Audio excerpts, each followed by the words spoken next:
Very good morning and welcome to the Breakfast News on Rajya Sabha television. My name is Aishwarya Kapoor and these are this morning's headlines.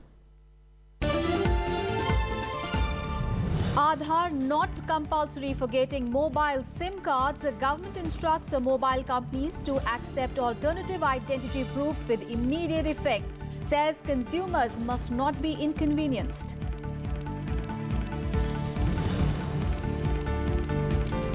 World Health Organization praises the centre's Ujjwala Yojana for its efforts to combat air pollution. In its report says 9 out of 10 people in the world breathe highly polluted air. 14 cities in India among the 20 most polluted in the world.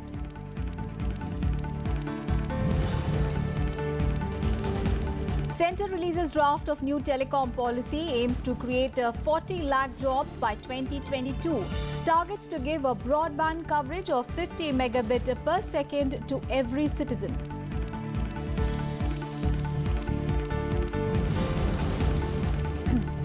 Prime Minister to address the Karnataka BJP's farmers cell workers through his app today.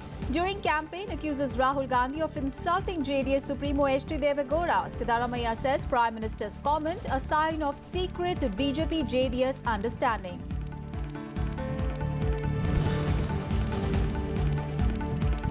An Indian and Chinese armies hold a border personnel meeting in Chushul in Ladakh, resolved to maintain peace along border.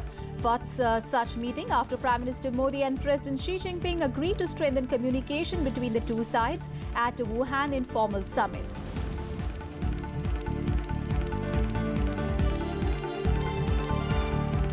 Our top focus this morning, Aadhaar card will now not be compulsory getting mobile SIM cards. The centre has instructed mobile companies to follow the instructions immediately so that the consumers are not inconvenienced. They have been asked to not insist on Aadhaar as the identification document. They have now been asked to accept alternative documents as a driving license, a passport and a voter ID card. All right, let's get more details from my colleague Kriti Mishra, who's joining us on the phone line. Kriti, good news for the consumers who've been struggling to get a mobile phone SIM without an Aadhaar card, because now the Supreme Court saying that it is not mandatory. Well, that's right, Aishwarya. So mobile companies had been insisting on verification through Aadhaar because that was based on earlier instructions given by the Telecom Department. Well, the Telecom Ministry insisted that it had given such instructions after ETSI's observations in Lok Niti Foundation case. But recently, the Supreme Court had clarified that it had not given any such orders. Now, because of this, the entire Aadhaar thing, it was the residents and even the NRIs and foreigners who were visiting the country. The entire thing of securing a SIM card got very complicated. So, since the majority of such individuals did not have an Aadhaar card, so there was a lot of difficulty for them to procure it. So the government has taken a very serious view of that and has decided that Aadhaar card will not be mandatory for procuring a SIM card. So certainly a good news for consumers, as the government has decided that consumers should not be inconvenienced. Aishwarya? All right, Kriti. Thank you so much for all those updates there on that story. On to some other news now. The centre has released a draft of its new telecom policy. The National Digital Communications Policy 2018 aims to provide access of broadband with a 50 megabit per second to every citizen. Among the other targets set are to attract a $100 billion investment in the sector and also to create 40 lakh jobs by 2022. The draft also proposes to address the woes of a debt-ridden telecom sector by reviewing the license fee, spectrum usage charges, universal service obligation fund levy, all of which add to the cost of telecom services under the new policy for enhancing ease of doing business in the sector. The draft policy proposed to rationalize the taxes and levies on digital communications equipment, infrastructure and services as well. On to the other top story of the day, the World Health Organization, or the WHO, in its new pollution report has praised the centre's Ujjwala Yojana for its efforts to combat air pollution. The report states that the Pradhan Mantri Ujjwala Yojana scheme has provided some 37 million women living below the poverty line with the free LPG connections to support them to switch to clean household energy use. The report says that this is among the several measures being implemented across the world in the fight against growing air pollution. Remember, launched by the Prime Minister on 1st of May 2016 in Balia in Uttar Pradesh, Ujjwala Yojana aims to safeguard the health of women and children. Meanwhile, the report also says that the air pollution kills 7 million people each year and that 9 out of 10 people on our planet breathe in polluted air. About a quarter of the deaths due to heart diseases, stroke and lung cancer can be also attributed to air pollution. It also said that 14 Indian cities figure in the 20 most polluted list. These include Delhi and Varanasi. The World Health Organization plans to organize in October the first conference on air pollution and health to speed up changes at the global level. We have in our estimates of 7 million deaths caused by exposure to air pollution. We know that 4.2 million are due to exposure to outdoor air pollution, what we call ambient air pollution. So it's related to what we do at the urban level. While 3.8 million deaths are associated to the fact that many people around the world is still relying on very polluting fuels for cooking or heating or lighting their houses at the household level. And in a move that would bring relief to the common man, the government has rejected the United States' request to withdraw the price caps in medical devices, despite pressure to rethink its stance after price control on heart stents and knee implants. India has told the United States that it won't abstain from capping prices for more medical devices.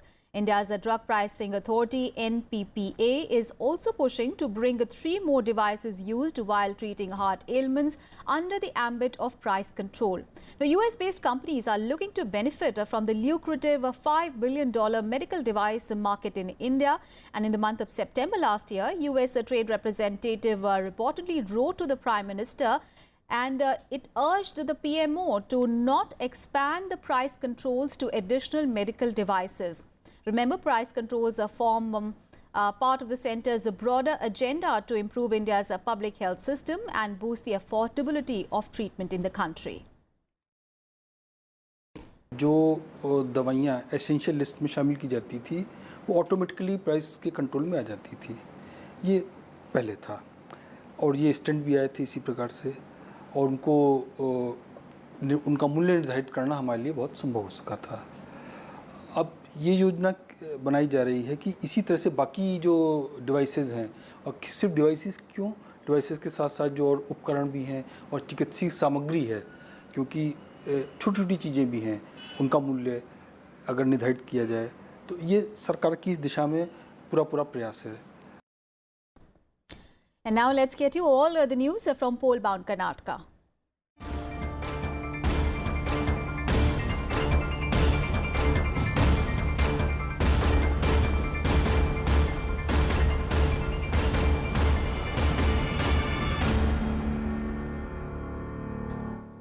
Prime Minister Narendra Modi will address Karnataka BJP's farmer cell workers through his app today, and the interaction comes a day after the Prime Minister launched his campaign in Karnataka that votes on 12th of May. Farm issues are at the centre stage of the poll campaign, with both the ruling Congress and the BJP, which is at power in the centre, accusing each other of being anti-farmer.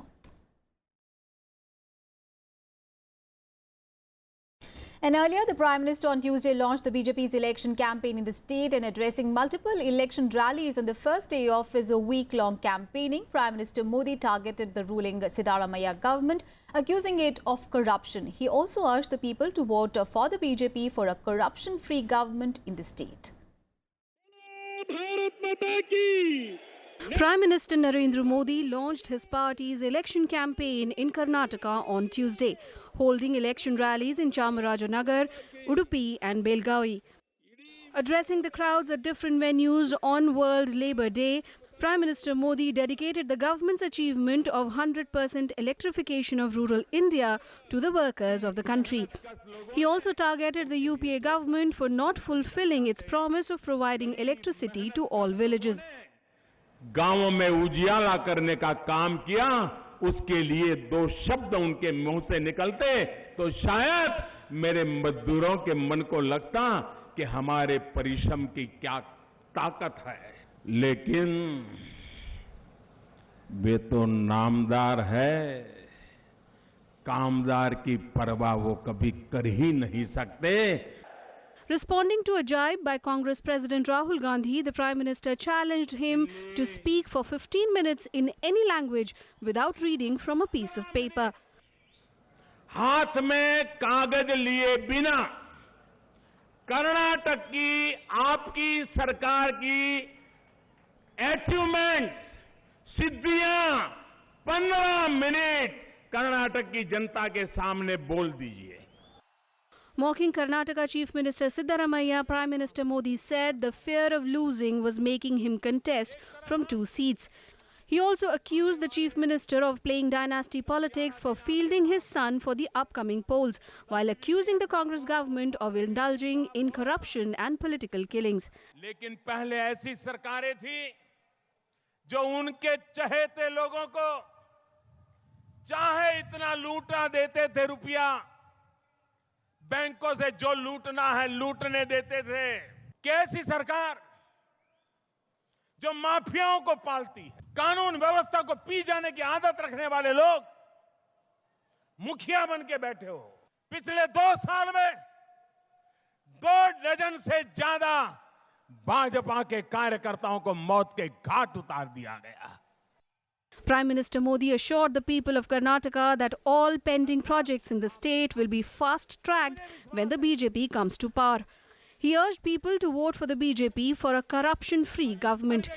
With just 10 days left for campaigning in the state, Prime Minister Modi is slated to address over a dozen rallies in the next 1 week.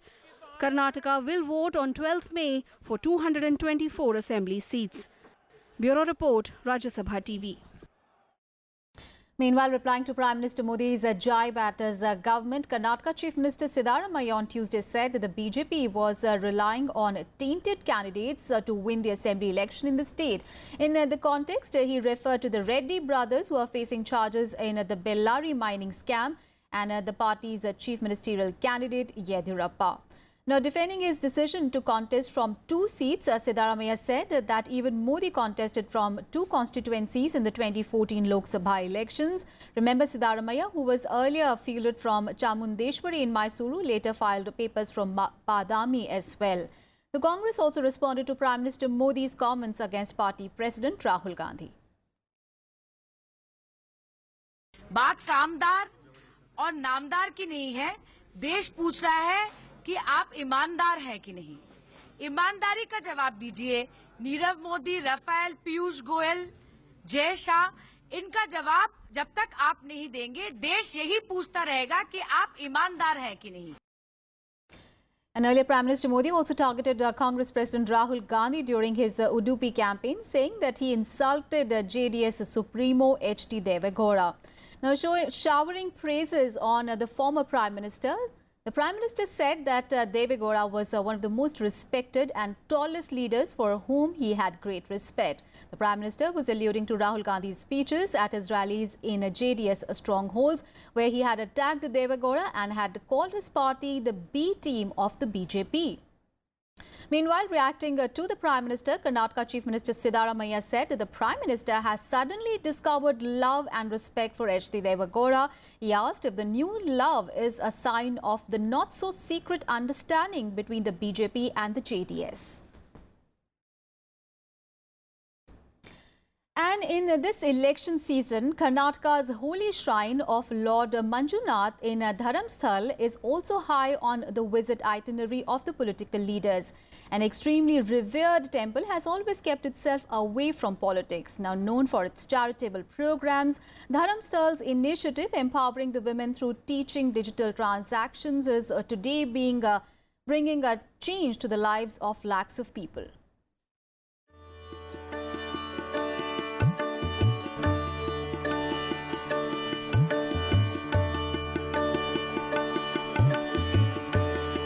Thousands of devotees throng this 800-year-old temple of Lord Manjunath.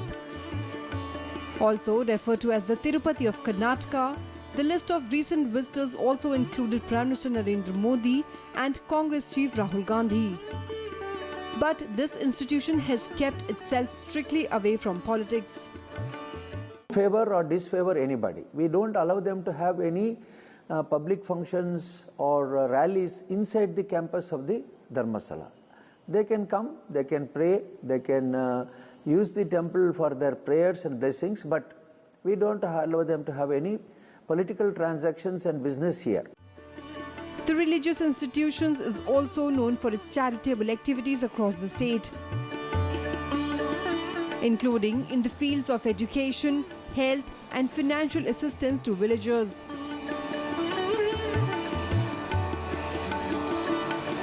But it is the initiative to impart the know-how of digital transaction that is leading to impact rural lives. Prime Minister Shri Narendra Modi to this temple because we are e-friendly. So all the transactions are taking place through mobile phone and the other handheld machines. And we use a lot of tab transactions in the villages. So people are very friendly with this. Even the illiterate women are using this technology. In one of these meetings of self-help groups of women at the Karthikere village of Chikmagaluru, Dharamstal's SKDRDP initiative aimed at rural development and women empowerment is teaching them how to effectively use their ATM cards, RuPay debit cards and phone banking. During his visit to Dharamstal last year, Prime Minister Modi had distributed RuPay debit cards. पहले सब हमने loan लेते थे तभी इधर office में जाना पड़ता था वहाँ पे जाके वेट करना पड़ता था बैंक में जाते थे वहाँ पे वेट करते थे अभी ऐसा नहीं है हम लोग को सब बैंक के तरफ से कार्ड दिया है वहाँ पे हमारे अकाउंट में पैसे जाते हैं वहाँ से हम कार्ड से हम पैसे लेते एटीएम से लेते. Digital initiatives also include opening Jan Dhan accounts of these members of rural self-help groups and providing them with assistance like personal loans. The repayment and borrowal takes place in cash at the group level. Now we would like to avoid that too. What we are planning is the deposit takes place. Is done by the member to straight away into his personal SB account, and from there the funds gets transferred to CC account digitally.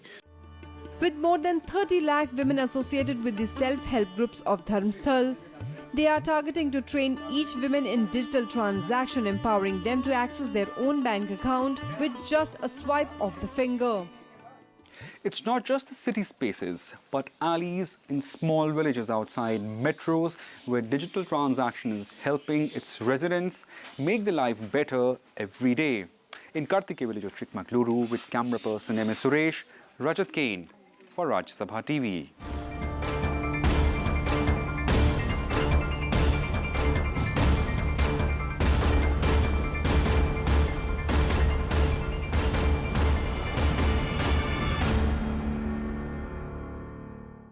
On to some other news now. Continuing its rural outreach program, Gram Swaraj Abhiyan, the central government is organizing the Kisan Kalyan Karyashala today. The workshops are being organized at the block level across the country. The BJP has asked its MPs to attend the program. This is the government's aim to connect with the scheduled castes and tribes, besides the youth and farmers, by highlighting and expanding several welfare initiatives of the Narendra Modi government. The centre's rural-centric campaign had started on 14th of April, the birth anniversary of Dalit icon B.R. Ambedkar, and it will end on 5th of May. On to some other news. Narayan Lal Pancharia has been appointed as the chairman of the Rajya Sabha's Ethics Committee. The committee, reconstituted by Rajya Sabha Chairman M. Venkaiah Naidu, came into effect from 23rd of April. And other members in the committee include Congress leader Anand Sharma, Samajwadi Party leader Ram Gopal Yadav, AIADMK's A. Navneet Krishnan and Trinamool's Derek O'Brien. The Rajya Sabha Ethics Committee was first constituted by then Vice President of India and the Chairman of Rajya Sabha, K.R. Narayanan, on 30th of May 1997. Lok Sabha constituted its Ethics Committee in 2000. And Congress leader Mallikarjun Kharge has been reappointed as the chairman of the 22-member Public Accounts Committee of Parliament for its fresh term starting 1st of May 2018. A majority of the members of this parliamentary panel, which is headed by an opposition leader, are from the ruling NDA. It is the oldest parliamentary committee that examines the accounts showing the appropriation of sums granted by Parliament for the expenditure of the Government of India and such other accounts of the autonomous and semi-autonomous bodies.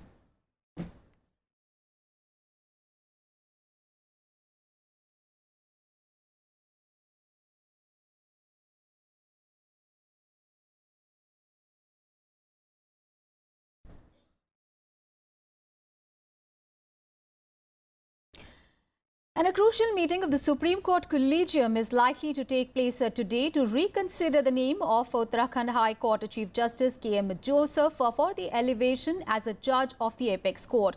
The government had on 26th of April declined to accept the recommendation of the Collegium on the elevation of Justice Joseph. Union Law Minister Ravi Shankar Prasad had written to CJI Deepak Mishra returning Justice Joseph's name after the government approved only Justice Indu Malhotra's name. The 5-member collegium that also includes Chief Justice Mishra will today discuss the note sent by Ravi Shankar Prasad while returning the file relating to the elevation of Justice Joseph. It is noteworthy that a reiteration by the collegium will make it incumbent upon the government to issue a warrant for the appointment of Justice Joseph to the Supreme Court.